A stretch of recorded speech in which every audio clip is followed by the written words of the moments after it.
ঋষভে যাওয়ার পথে একটা মনেস্ট্রিতে দাঁড়ালাম, তার চারপাশটা পতাকা দিয়ে এতটা সুন্দরভাবে সাজানো আছে, আর এই যে মূর্তিটা আছে এটাও খুব সুন্দর দেখতে। তার মাঝখানে ছোটো ছোটো দুটো ফ্রেন্ডের সাথে দেখা হয়ে গেল, আর চারপাশটা সুন্দর একটা এনভায়রনমেন্ট ছিল। আর তার সাথে সাথে এখানকার বৌদ্ধিস্ট যে কালচারগুলো আছে সেগুলোর সাথে একটু পরিচয় পাওয়া গেল।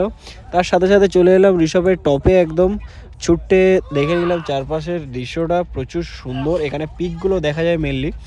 রুমে ঢুকে ডবল বেডের রুম ছিল, ঠিক আছে, পুরোটা এখানকার ফার্নিশ হচ্ছে কাঠের, আর জানলা থেকে সুন্দর একটা ভিউ আসছিল। ভিউটা একবার দেখে নাও তোমরা, খুব ভালো লাগছিল।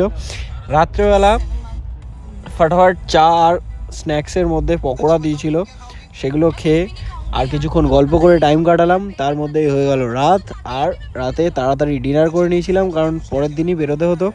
আর এই পর্যন্তই আজকের ভিডিওটা। যদি ভালো লেগে থাকে অবশ্যই লাইক করো আর সাবস্ক্রাইব করো আমার চ্যানেলটাকে।